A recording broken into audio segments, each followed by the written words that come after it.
Êtes-vous dérangé par des bruits étranges au milieu de la nuit? Avez-vous jamais eu la chair de poule dans votre cave ou votre grenier? Vous êtes-vous déjà retrouvé nez à nez face à un spectre, un revenant ou un fantôme? Si la réponse est oui, n'attendez plus et décrochez votre téléphone et appelez des professionnels. Ghostbusters Belgique! Osez parler, nous sommes prêts à vous croire!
Bonjour, bienvenue dans cette petite vidéo. Nous sommes donc ici à la Comic Con à Bruxelles avec une team. Si vous suivez notre émission, vous connaissez déjà un peu ces personnages, nos chasseurs de fantômes nationaux, la Ghostbusters Belgium Team. Merci de nous accueillir tout le week-end parce qu'on va rester tout le week-end avec eux, on va les squatter, ça va être un truc de dingue. Et comment votre projet Ghostbusters Team Belgium, Ghostbusters Belgique, hein, comment tout ça s'est né? Alors, il faut savoir que je ne suis pas du tout à l'origine de la naissance de Ghostbusters Belgique. Donc Ghostbusters Belgique a été créé par 3 personnes au départ, dont un membre toujours actif qui est Christophe, que vous verrez probablement tout à l'heure.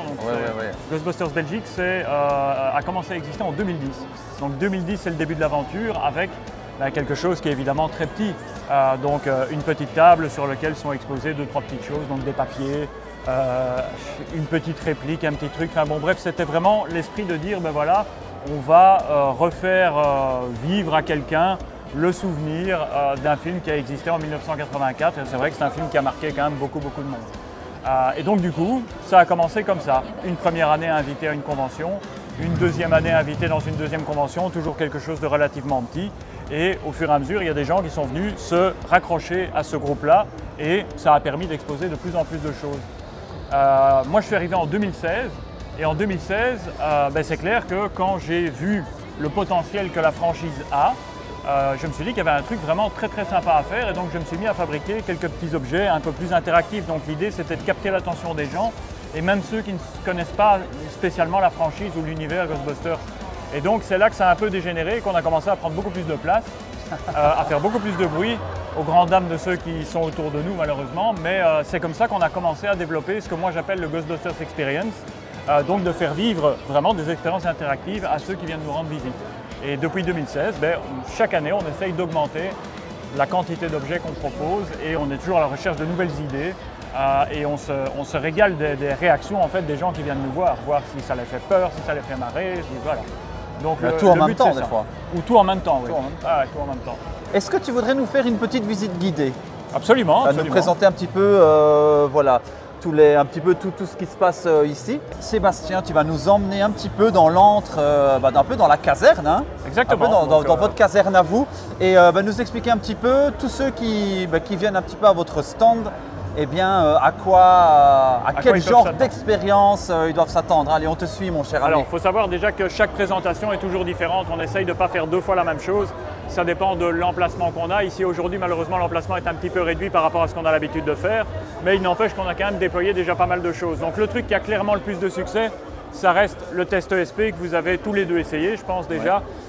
Où il faut avoir évidemment un collaborateur en face pour que ça puisse fonctionner. Mais vous devez essayer de trouver quelle est la carte que mon collègue est occupé à vous montrer face cachée et ceci par 4 reprises. Si vous trouvez au moins 2 bonnes réponses, vous gagnez un badge. À chaque fois que vous vous trompez, vous prenez une décharge électrique. C'est un énorme succès et il faut vraiment qu'il y ait une première personne qui vienne s'asseoir pour l'essayer. Dès qu'il y a une personne qui s'assied pour l'essayer, il y a une file derrière. Donc ça, vous le verrez probablement tout à l'heure aussi. J'essaierai de faire une partie d'amorce parce qu'il faut quand même expliquer, ça j'en suis quand même plutôt fier. Il a probablement un talent caché. Oui, j'ai fait 2 fois ce test et j'ai eu 2 fois le même résultat. Tu couperas ça si jamais ça foire complètement. Ah oui, non, mais Voilà. je vais remettre mon titre en jeu. Voilà. Voilà, on continue Seb. Juste derrière, on a présenté un pack, donc ici qui est le pack à protons version Afterlife, fabriqué par Hasbro. Donc ça c'est un objet commercial qui a été vendu. Donc il n'est pas fabriqué par nos soins, mais on en a beaucoup parlé dans la presse et donc il est important qu'on le montre parce qu'on nous en parle énormément. Juste devant ma collègue qui se trouve là, vous avez un simple bouton poussoir qui vous fait revivre le départ de la caserne, donc le départ d'Ecto-1 à la caserne. Si vous appuyez sur ce petit bouton, vous déclenchez l'alarme et automatiquement vous allez avoir Ecto-1 qui va partir de la caserne. Donc le gyrophare d'Ecto-1 se met en route. Voilà, ça c'est assez gag, ça fait beaucoup de bruit, comme ça on sait qu'on est là. Juste à côté de ça, vous avez notre version du Containment Unit, donc qui n'est pas du tout une reproduction fidèle de ce qu'on peut voir dans le film. Mais par contre, il est interactif, donc ça veut dire que vous pouvez vous-même couper le courant de la grille de protection. Pour couper le courant, on invite simplement le visiteur à appuyer sur un bouton, le courant est coupé, l'alarme va se mettre en route également pour signifier qu'il va y avoir un gros problème si on n'intervient pas rapidement et on va même avoir l'opportunité de voir un fantôme qui est capturé à l'intérieur du Containment Unit. Oui, en tout cas, il faut quand même préciser que tout est fait main, ça c'est quand même important. Pour les appareils interactifs, vraiment, tout est fait main, c'est imaginé et réalisé. Donc ce que vous voyez là, pour casser un peu le mystère, ça reste quand même une armoire Ikea, mais qui a été, non, ne dis pas qui ça. a été largement maltraité. Et là, on va voir Slimer justement qui va nous Exactement. faire une petite apparition. Alors ça t'a pris combien de temps pour réaliser par exemple la pièce qu'on a là, la chambre de confinement? Alors je ne me rappelle plus exactement, mais sur ce genre de projet-là où tout est parti de A à Z, mis à part l'animation vidéo qui n'est pas de moi, on est sur un petit mois de boulot quand même. Okay. Parce qu'il faut écrire le programme et envisager toutes les choses qui peuvent mal tourner aussi. Donc il faut que les objets soient relativement fiables parce qu'on parle par jour d'environ 170 appuis sur le bouton. Okay. Donc il faut que ce soit fiable dans le temps évidemment. Au niveau des packs à protons qu'il y a ici, j'en vois, il y en a 5 qui sont exposés. Est-ce qu'il y en a qui sont vraiment faits main, bidouillés main Il y en a qui sont absolument custom? faits main, ouais, tout à fait. Donc il y a plusieurs manières de voir les choses. Donc il y a ceux qui l'ont imprimé en 3D, ceux qui l'ont fabriqué en bois, en résine. Donc il y a vraiment tous les cas de figure qui sont représentés aujourd'hui. Et certains ont pris des mois de travail, d'autres ont pris beaucoup moins de temps. Vu que c'est imprimé en 3D, il n'y a plus qu'à les assembler. Okay. Mais le détail a toujours toute son importance en fait dans ce qu'on fait. Ben on ira voir un petit peu les packs à protons de plus près tout à l'heure. On va continuer un petit peu la visite. Alors, il y a évidemment un truc assez culte du deuxième volet. Exactement, donc ça c'est un petit clin d'œil à Ghostbusters 2 où on vous propose d'insulter le slime simplement en le chargeant d'ondes négatives. Et pour le charger d'ondes négatives, il faut l'insulter très fort. Wim, tu peux insulter le slime très très fort. Est-ce qu'on peut avoir une démonstration de... Ben oui, toi, vas-y. Putain!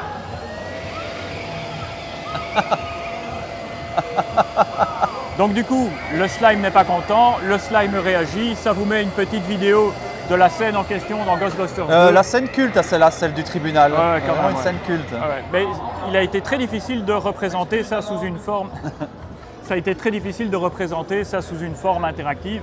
Et c'est vrai que je ne sais plus qui a eu l'idée, je pense que c'est Kate qui a eu l'idée de ça. Elle dit, ah tiens, ce serait bien si... Et le souci des mon problème quand on dit « Ah oui, ce serait bien si », c'est que je ne dors plus pendant 7 jours. Voilà. Parce qu'il faut que je trouve une solution pour le faire. Parce qu'il faut savoir que lui, je le surnomme Egon. D'ailleurs, c'est pas pour rien qu'il a le Spengler là-dessus. Celui-là, il est mérité, c'est bon. Il bidouille tout, il invente tout. Et je pense que pour mon prochain anniversaire, il va me faire un pack à protons, il l'a dit. Voilà. La boîte à eux, pour ceux qui sont fans du film. La boîte à eux, un petit clin d'œil pour le premier film aussi, où de temps en temps, donc là ici, ça se déclenche automatiquement toutes les 45 secondes, où c'est la boîte à œufs qui va simplement faire vibrer son couvercle et on va entendre des petits bruits de fristouille. C'est marrant, ça amuse les enfants et c'est un beau clin d'œil. Alors, on continue un petit peu avec les objets cultes. Là, ici, on arrive au cadre interactif. Alors, regardez ça, le téléphone de Janine Melnitz. Alors, oh, ça, honnêtement, est-ce qu'il fonctionne? Il fonctionne. Téléphone! Voilà. Activé par la voix. On a un client! We got one!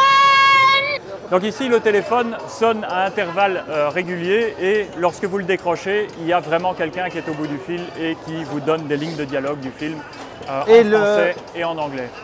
Et le grille-pain. Voilà. Et le toaster. On n'avait pas eu le temps de le filmer quand on vous a reçu dans notre émission, mais là, on l'a.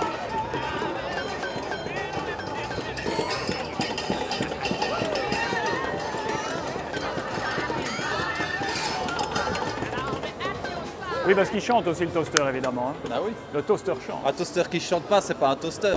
Les cadres interactifs, donc ça c'est une de nos cartes de visite, entre guillemets, parce qu'on a été fort connu pour ça. Donc ce sont des cadres qui représentent des peintures, évidemment, donc des peintures qui ont été dessinées par Atmos FX, donc une société aux États-Unis.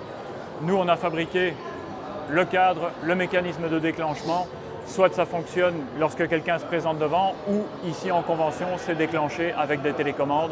Et donc il faut savoir que chez Ghostbusters Belgique, il y a toujours au minimum 5 opérateurs autour du stand qui sont occupés à regarder si tout va bien et à déclencher les animations au bon moment pour être certain que tout se passe toujours bien. Donc là, logiquement, mon collègue devrait avoir vu qu'il y a quelqu'un devant le cadre et donc il va nous faire fonctionner le cadre juste pour nous. Mais voilà, maintenant ici, on est quand même à la Comic-Con, hein, c'est pas une petite convention. Et qu'est-ce que ça te fait de voir justement votre projet grandir comme ça? C'est assez valorisant effectivement. Donc le fait de faire ça et de voir que ça plaît, c'est surtout cet aspect des choses-là qui est assez valorisant en fait. Donc, parce qu'il faut bien savoir que nous on fait ça pour s'amuser. Donc il n'y a pas de profit financier qui est fait lorsqu'on expose quoi que ce soit. Au contraire, il y a des pertes financières à chaque prestation, parce qu'en frais de carburant, en invention, je veux dire, ce n'est pas subventionné par qui que ce soit, mais notre récompense à nous, c'est de faire vivre la licence et de voir que ça plaît toujours. Donc c'est ça qui est vraiment gratifiant. Parce qu'il faut le reconnaître une chose, c'est que jouer sur une franchise, c'est une chose, mais vous le faites quand même relativement bien. On va aller voir après les packs à proton un peu plus près, et là vous comprendrez un petit peu mieux que ce n'est pas simplement des trucs entre guillemets tout fait. Il y a du fait main, il y a du custom. Moi j'en avais testé un au studio, c'était celui, il pesait 30 kg. 30 kg le pack à proton, mais voilà, vous avez le son, les lumières, il ne manque plus que les effluves. Est-ce qu'on va aller voir maintenant? Est-ce que ça va pour toi? On va aller voir maintenant. Eh ben, suivez le guide.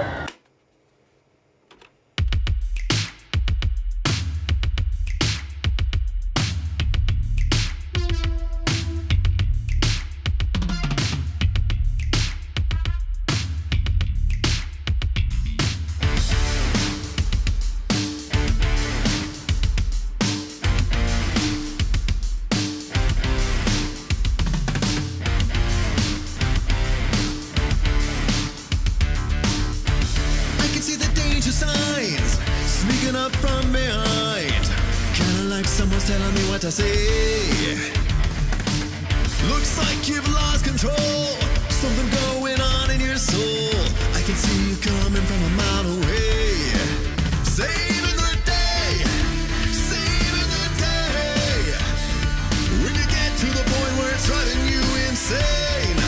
Saving the day, saving the day. Les films Ghostbusters, depuis ma tendre enfance, ça a toujours été spécial pour moi. Je suis né en 1982, le film est sorti en 84 et j'ai grandi avec les jouets, le film, les dessins animés.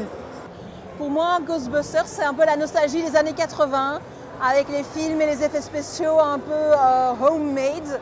Moi, Ghostbusters, c'est toute mon enfance, sachant que moi, j'ai commencé avec mon père qui mettait le DVD à la télé. J'ai commencé à voir le premier film, le deuxième film, et après, le jeu vidéo en 2009 est sorti. J'y ai joué, j'ai adoré. Puis j'ai connu le dessin animé Real Ghostbusters, qui était excellent pour moi étant petit. Puis j'ai connu Extreme Ghostbusters. Et ainsi de suite, j'ai commencé à m'intéresser à tout ce qui est cosplay. Alors pour moi, Ghostbusters, ça m'évoque la nostalgie. J'étais voir le film donc, avec ma tante quand j'avais 6 ans au cinéma. Donc voilà, quand je revois le film, je me revois gamin, vouloir un pack à protons, tout ça. Donc, et ça a évolué au fil des âges. J'ai commencé ma passion quand j'avais 7 ans en voyant la VHS de Ghostbusters, le 1. Et donc après, ça ne m'a plus lâché.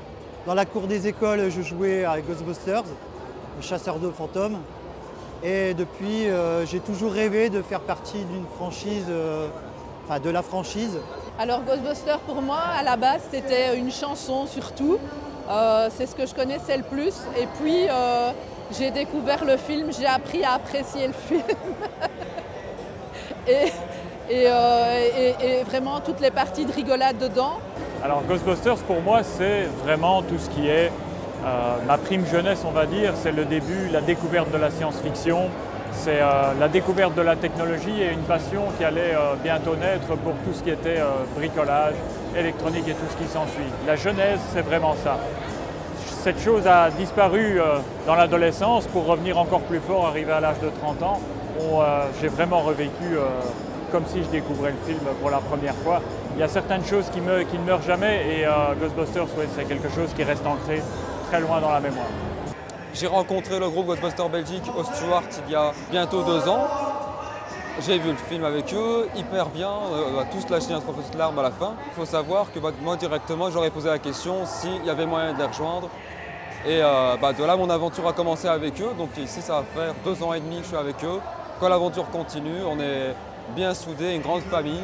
Et pour nous, Ghostbusters, c'est ça en fait. C'est une famille qui se réunit tout le temps en convention. Avec 2 amis, on a créé donc Ghostbusters Belgique. Et encore aujourd'hui, voilà, on est beaucoup plus, on est plus de 15.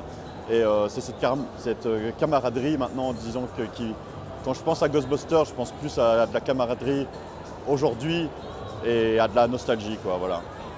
Moi, je fais partie du membre Ghostbusters Belgique depuis 2011. Donc, je suis rentré dans le groupe en tant que 4e membre. Et depuis, la passion ne m'a pas pu quitter encore et encore, quoi. Voilà. Et cette passion me tient très à cœur parce que c'est toute mon enfance. J'ai rejoint l'équipe en 2017, je pense, voilà à peu près. Avec mon cosplay de Janine, la secrétaire. C'était une envie cosplay que j'avais déjà depuis plusieurs années, à savoir que ça fait 15 ans que je fais du cosplay. Et depuis que j'ai fait Janine, j'ai un peu évolué, j'ai acheté la combinaison et j'ai permis un peu à l'équipe d'évoluer. J'ai aidé avec certaines des animations, certains des gadgets. Chacun apporte un peu sa pierre à l'édifice. Moi, j'apporte aussi notamment les langues qui aident justement à avoir des animations un peu pour tout le monde, donc aussi bien le public francophone que néerlandophone. Anglophones, germanophones, voilà, ils sont tous entre de bonnes mains avec moi. On est une vraie bande de potes passionnés. On va toujours au bout des choses, on a plein d'idées, d'amour pour la franchise, etc. J'ai eu la chance de rencontrer les membres de Ghostbusters Belgique il y a 5 ans. Ils ont insisté pour que je rentre et c'est vrai que je n'avais, à part une salopette, je n'avais pas vraiment le matériel adéquat. Et petit à petit, grâce à l'ambiance et au bon amusement et tout ça, je me suis fait ma tenue, je me suis commandé un pack de protons, j'ai fait ma tenue petit à petit. Et aujourd'hui, c'est vraiment une fierté d'être avec ce groupe. C'est vraiment une histoire d'amour pour moi. Et franchement, j'espère que ça va encore continuer longtemps. Et avec la team, c'est vraiment une famille, on s'entend super bien. Et ce n'est que des moments de bonheur. On va dire que Ghostbusters, c'est avant tout de l'amour. Et c'est ce qui est le plus important dans une passion de franchise comme celle-là.